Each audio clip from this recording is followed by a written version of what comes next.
Algunas mujeres prefieren a los hombres pasivos si es que quieren un hombre. La iglesia quiere un hombre sano, se les llama sacerdotes. La universidad quiere un hombre domesticado, sin iniciativa. La industria quiere a alguien que sepa trabajar en equipo, etcétera. ¿Qué tal? Saludos. Continúo con la lectura del libro Iron John, una nueva visión de la masculinidad de Robert Wright. En este episodio voy a compartir ya el tercer capítulo titulado El camino de cenizas, descenso y dolor.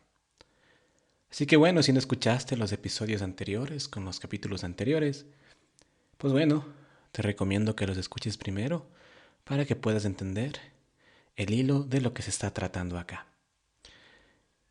Todos los episodios los puedes encontrar acá mismo en Historias, Cuentos y Algo Más de Pasacalle Podcast. Y bueno, empecemos. Dice así. 3. El camino de cenizas, descenso y dolor.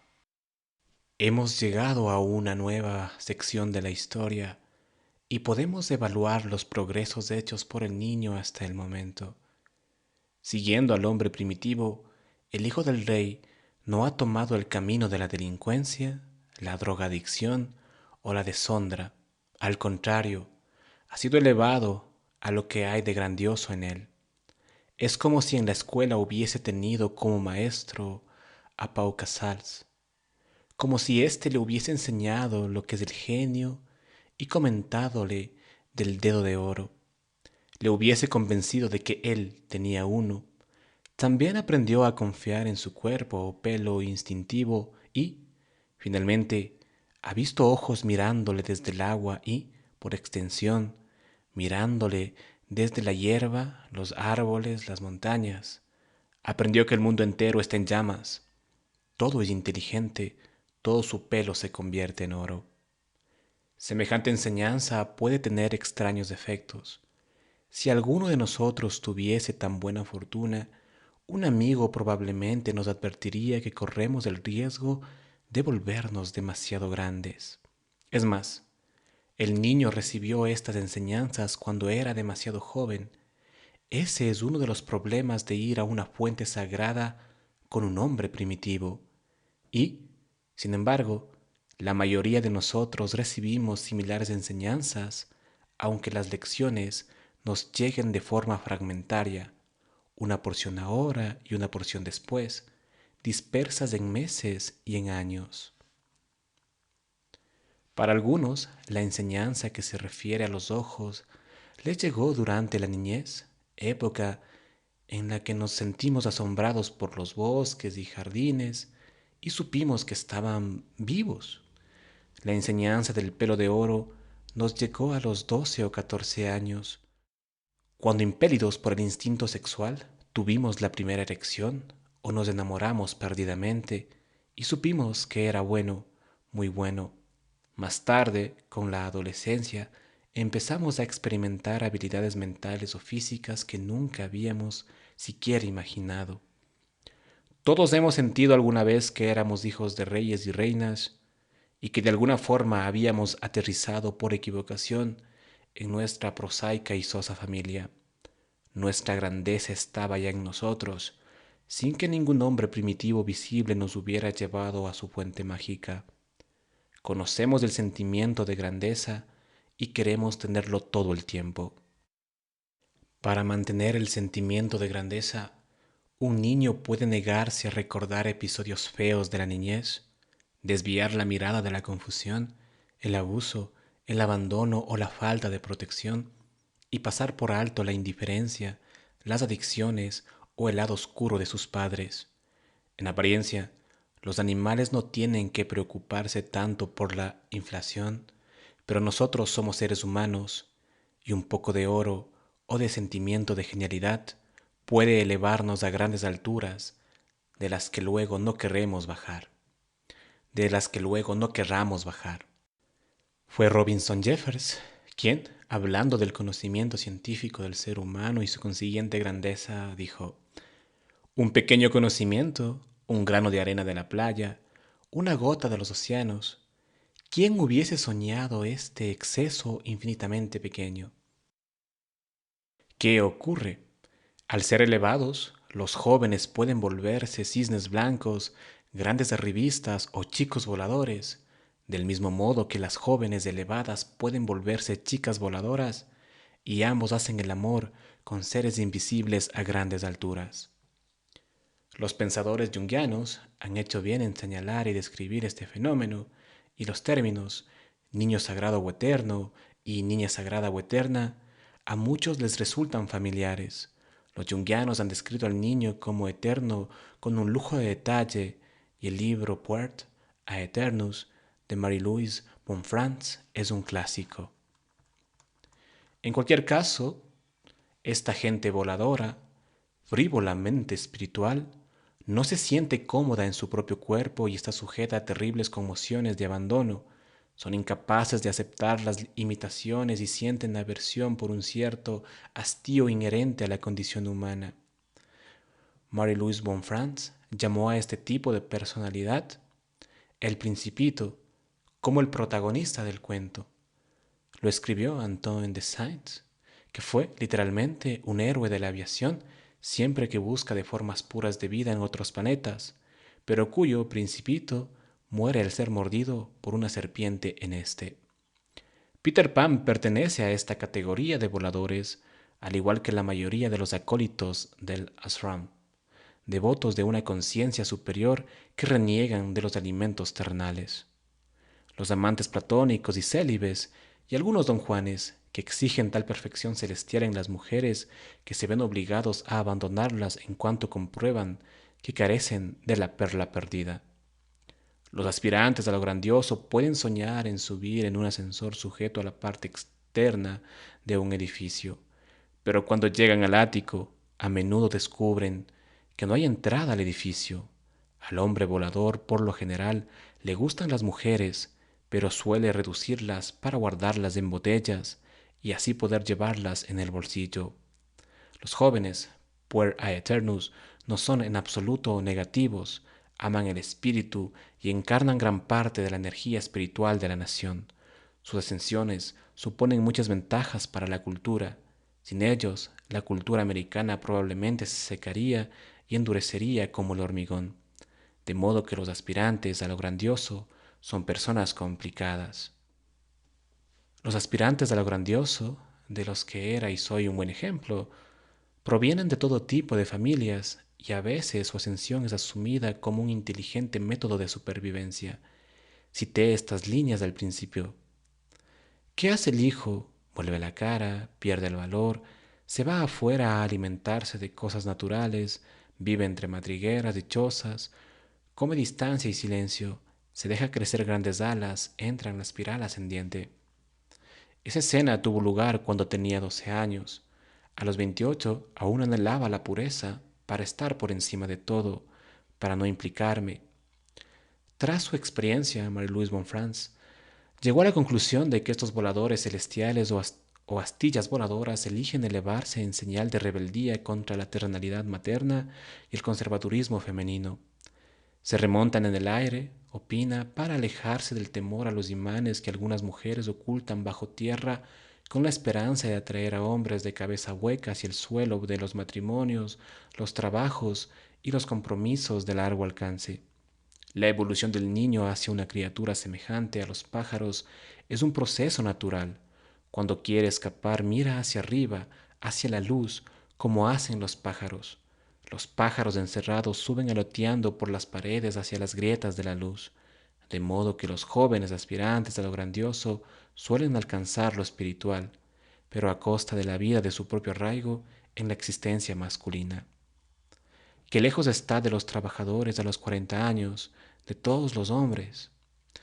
No estoy diciendo que el trabajo espiritual era un error en sí, en absoluto, pero creo que es importante considerar en qué momento de la vida de una persona debe tener lugar. Recordemos a Baal Shem Tov, aquel genio del espíritu de principios del siglo XVIII, en Polonia, que no dejaba que algunos de sus jóvenes leyeran ciertos textos espirituales hasta cumplir los 35. Algunos dicen que el cometido del hombre en la primera mitad de su vida es ligarse a la materia, aprender un trabajo artesanal, hacerse amigo de la madera, de la tierra, del viento o del fuego. Cuando Jung montó un centro en Zúrich, no aceptaba a ninguna persona que no hubiese triunfado en alguna otra carrera. Era una forma de decir 35 o más. Es preciso añadir que no todos los jóvenes aspiran a lo grandioso.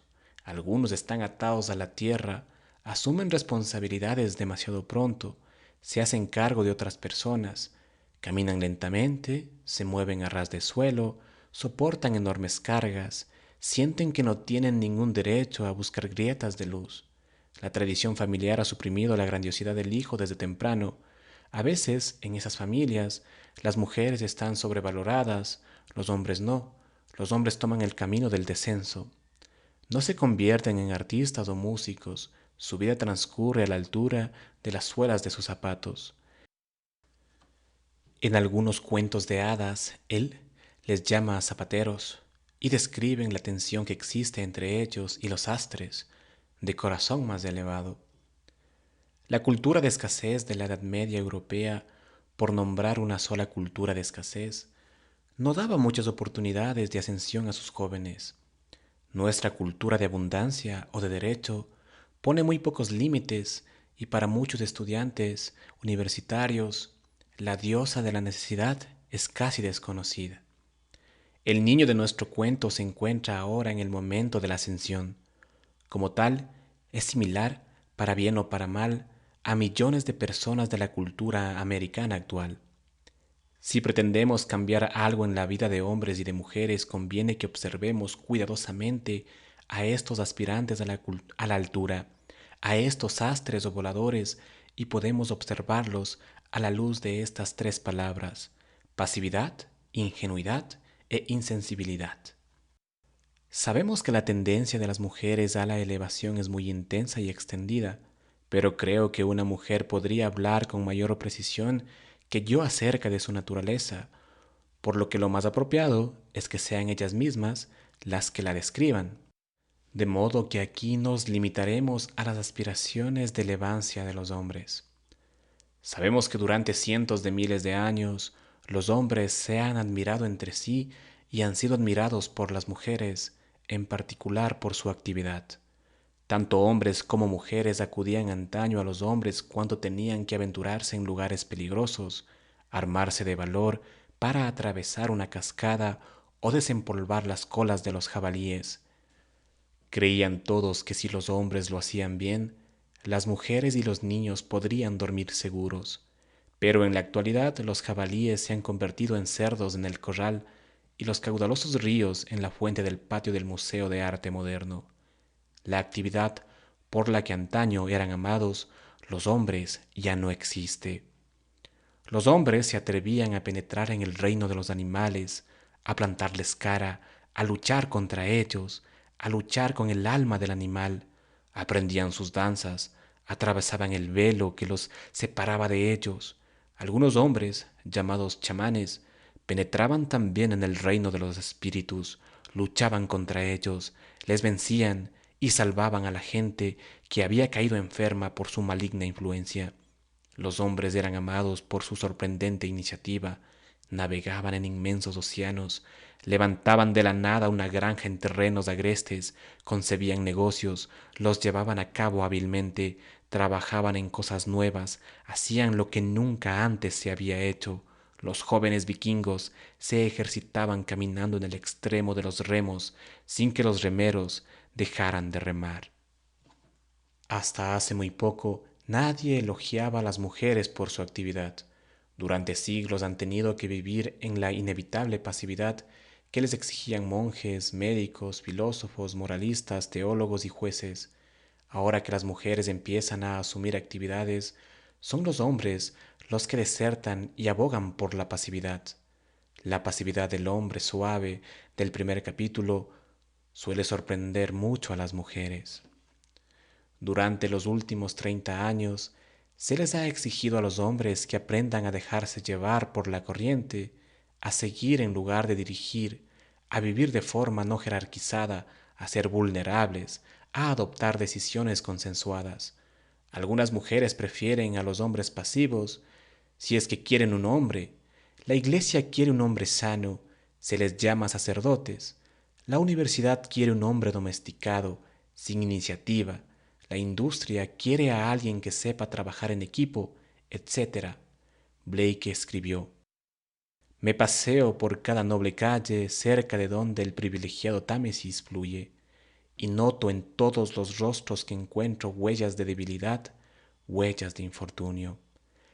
La pasividad se incrementa con cada nuevo producto generado por el sistema educativo. A los 18 años, el americano medio ha visto 4.000 horas de publicidad, y a pesar de ello, muy pocos televisores han sido destruidos con hachas, muy pocos debates electorales han sido interrumpidos por activistas, muy pocos incrementos en el presupuesto militar han sido abordados por protestas masivas. Blake sitúa la pasividad en la niñez temprana. Esto pasa ahora mismo con la guerra entre Rusia y Ucrania, ¿no? El gobierno del progre de Joe Biden está que manda millones, miles de millones de dólares en armas para ese país tan corrupto como es Ucrania, aunque parece que la gente nunca lo supo, ya lo olvidó, y que por cierto están yendo a parar al mercado negro, a costa del contribuyente norteamericano. Pero ellos han salido en protestas masivas contra esto, que son tan pacifistas los progres, ¿no? Bueno, cuando les conviene, ¿no? Al final ya sabemos que todo esto es manejado. Si les tienen que mandar a protestar, les sacan. ¿Ya? Son como borregos. Pero ellos por iniciativa propia, ¿no? Al verse incluso afectados directamente. Tanto así que escuchaba ayer una noticia que decía que, por un lado, el precio de las armas ha subido tanto porque existe un monopolio, ¿no? Y con esto está que los mismos Estados Unidos, para su seguridad nacional, como a ellos les gusta llamar esto, el armamento que ha salido no ha podido ser repuesto. Y bueno, ¿en dónde están las protestas, no? Por un lado su seguridad y por otro la corrupción en la que se les sangran a los manes para mandar dinero en vez de buscar la paz. Pero ¿qué jóvenes van a salir en protestas masivas? Simplemente son dirigidos cuando a las élites les conviene. Continúo.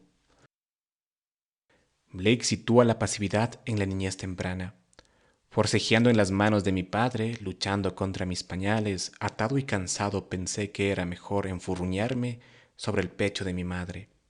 El niño forcejea con las manos de su padre, combatiendo el deseo narcisista paterno de atarle o asesinarle, y lucha contra los pañales, combatiendo el deseo narcisista materno de convertirle en lo que la madre quiere.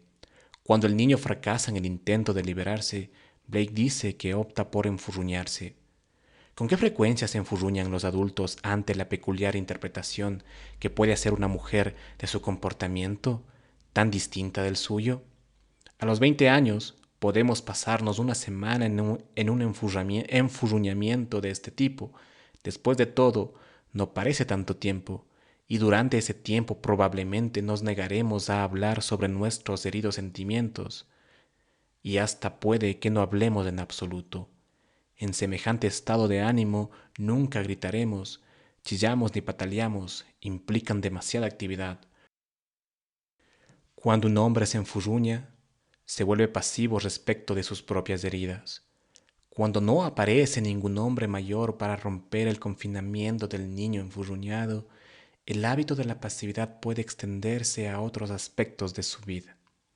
El hombre pasivo, por ejemplo, puede pedirle a la mujer que ella ponga el amor por ambos. Hablar no lo es todo, pero es una parte de la relación amorosa, como puede ser el comprar regalos, el llevar a término una conversación, el elogiar a la otra persona, el mantener el hilo de la intimidad.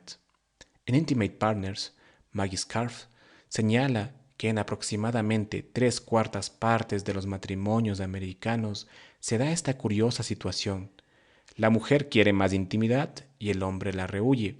Ella le persigue, pero no lo bastante rápido como para acogerle, y él huye, pero no lo bastante rápido como para alejarse. Este juego puede durar años.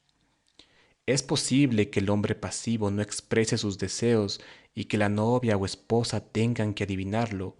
Como compensación a la pasividad doméstica, en el trabajo puede dedicarse a la producción de robots, pero tampoco es eso lo que quiere. Podemos ir más allá. El hombre pasivo puede pedirle a sus hijos que se hagan cargo del amor de la familia. Los niños suelen observar a sus padres con gran perspicacia. El equipo de terapeutas de Murray Bowman, especializado en ansiedad familiar, se dedica a estudiar los grados de ansiedad y quién las asume. Concluye que un adolescente con problemas que se manifiesta puede, de hecho, estar transfiriéndose parte de la ansiedad existente entre el padre y la madre y, en ese sentido, asumiéndola. Los niños son activos en sus afectos hasta el extremo de sacrificarse ellos mismos. El hombre pasivo puede desatender su papel de padre. Ser padre significa sentir, pero también significa realizar todo tipo de labores aburridas. Llevar a los niños al colegio, comprarles chaquetas, asistir a los festivales del final del curso, poner límite a las horas de llegada, establecer normas de comportamiento, decidir qué hacer cuando se violan esas normas, informarse sobre los amigos de sus hijos, escuchar particularmente los discursos del niño, etc. El hombre pasivo deja todo esto en manos de su mujer. Cuando le pregunté a un sueco qué quejas tenían las mujeres de su país en relación con los hombres, me contestó que sus amigas se quejaban de que el hombre sueco carecía de una visión de conjunto de la relación. El hombre sabe que quiere hoy o mañana, pero no sabe cómo quiere que sea la relación a 2 o 10 años. Podríamos llamar a esto una especie de pasividad de visión. Finalmente, un marido o amante puede evitar tener un papel activo en la vida de la mujer. Atado y cansado pensé que era mejor enfurruñarme sobre el pecho de una mujer.